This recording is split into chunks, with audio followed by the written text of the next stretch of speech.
So a few weeks back I did a tier list about some of the basic Pathfinder actions, as I needed something easier to do on the side whilst I put together a more complicated video I was focusing on.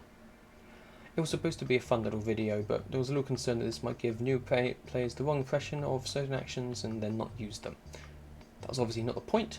I certainly wouldn't consult a tier list if I was trying to learn a new TTRPG system, nor do I think I'm getting loads of new Pathfinder players on my channel, but hey, if you are new to Pathfinder, let me know, because I might be wrong.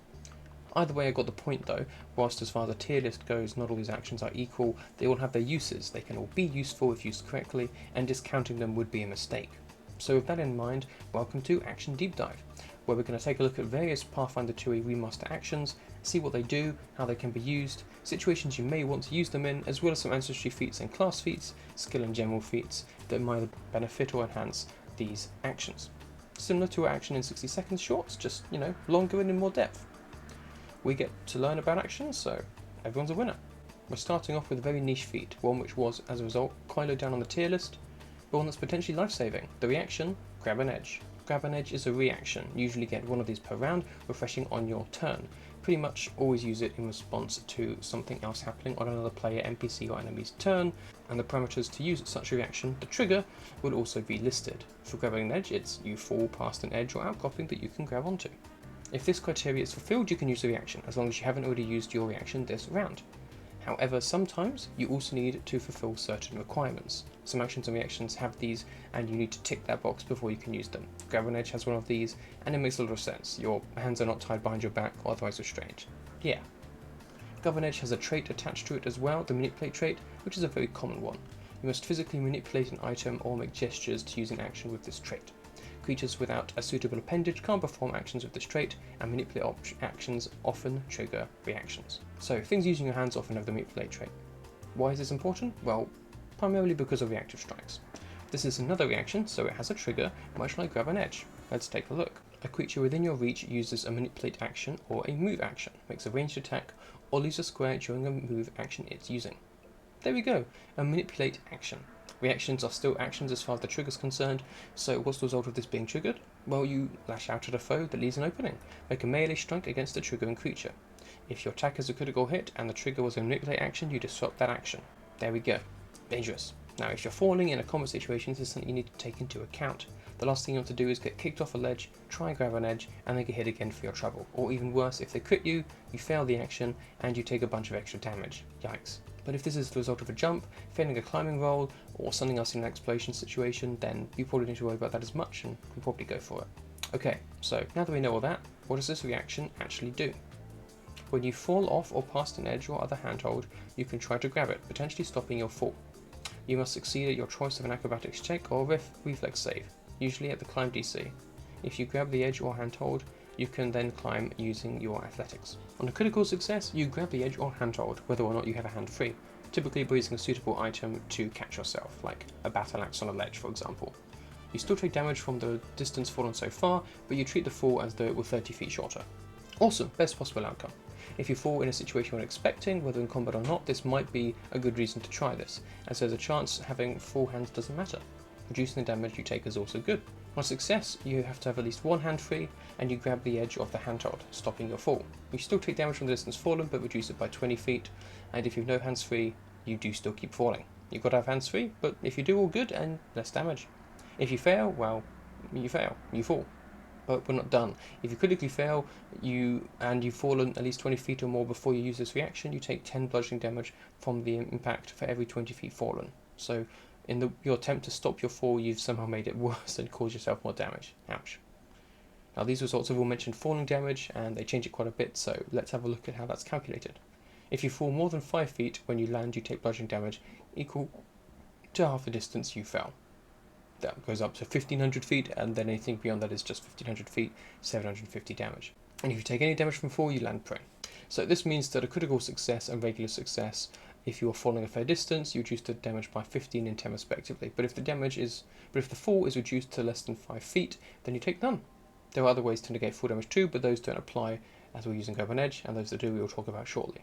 And yes, this means if you critically fail, we're now taking an extra 10 damage per 20 feet fallen, which is not quite doubling it because of how it's calculated, but it's not far off. That's going to hurt. Okay, so now that we know how it works, let's see it in action in, well, action. So, This huge kobold, huge to you at least. Yeah, I'm pretty small, even for a gnome.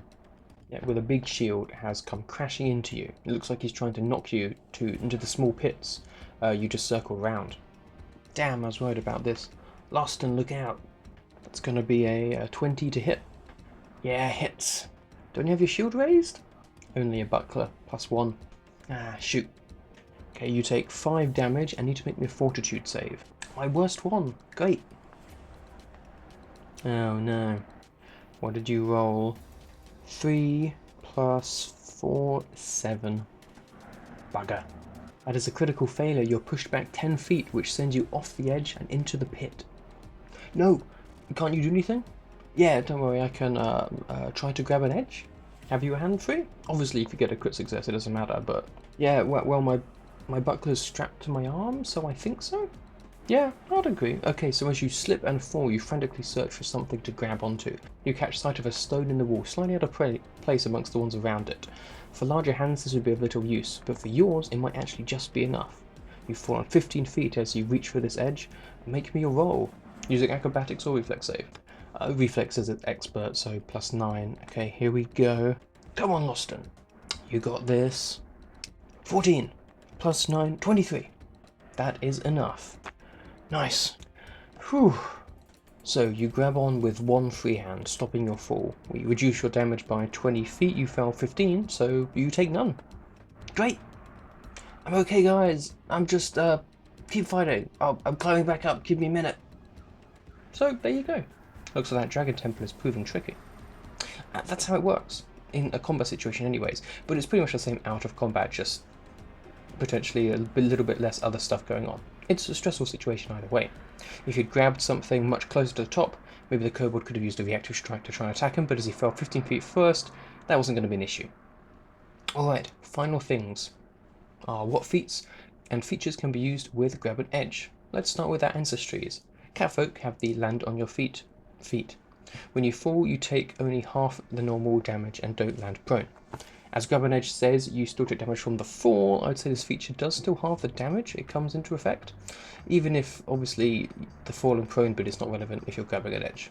Strix, a rare reclusive bird people, have wings, which note additionally you take no damage from falling no matter the distance you fall, so that's that.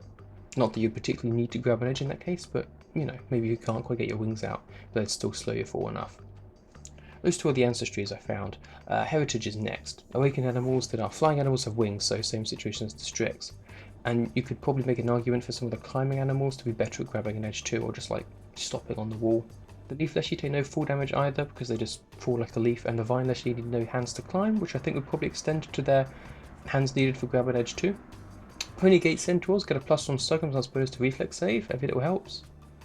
Legacy this one, but the cave climber kobolds can use clawed feet and their tail to climb, leaving your hands free, which again calls into question if this makes grabbing an edge easier, or if you need your hands due to how quick this reaction is. I think it probably depends on the difficulty of the grab.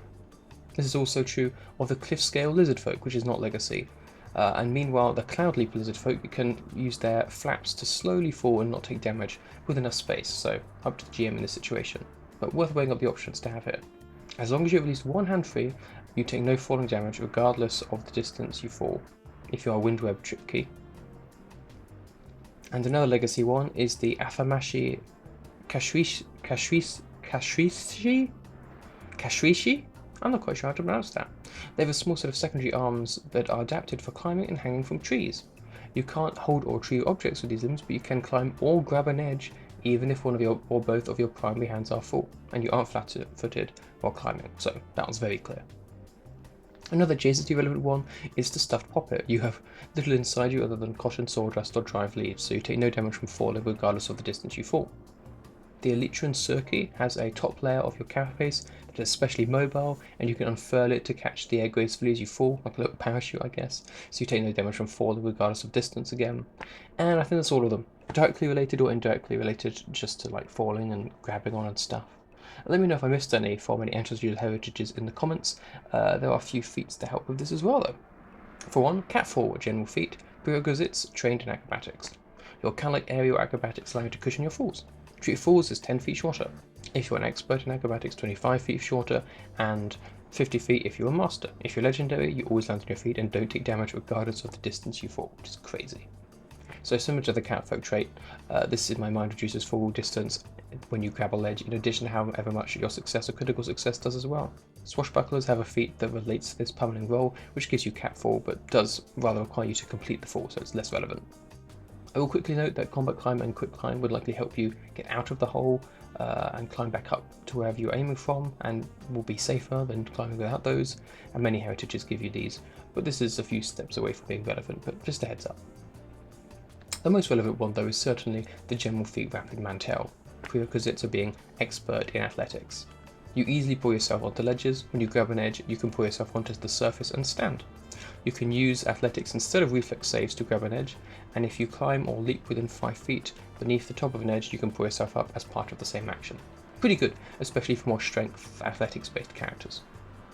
Having assurance acrobatics, or potentially athletics if you had Rapid Mantel, which gives you a fixed number of 10 plus proficiency bonus and doesn't apply any other bonuses, penalties, or modifiers, could also be useful at high levels to grab an edge from reactions, as your result will be higher than the basic DC and maybe even a crit, and it removes the chance of rolling poorly and screwing things up for you. And those are most of what I found. I wouldn't be surprised if there's some class feats at high levels that I've missed, or a couple of others, which again, let me know, but I think there's a fair amount of them, and you can see how they can all help with this grab an edge feat, as unique as it is. But that's the grab an edge reaction. Niche, sure, but potentially life-saving if you use it in the correct situation. We're going to leave this one here. Any other information about grab an edge do you think is interesting or useful to know, or any combos you can do with it and stuff like that in Pathfinder, let me know down in the comments below. But otherwise, thank you for watching, and I'll see you in the next one. Goodbye.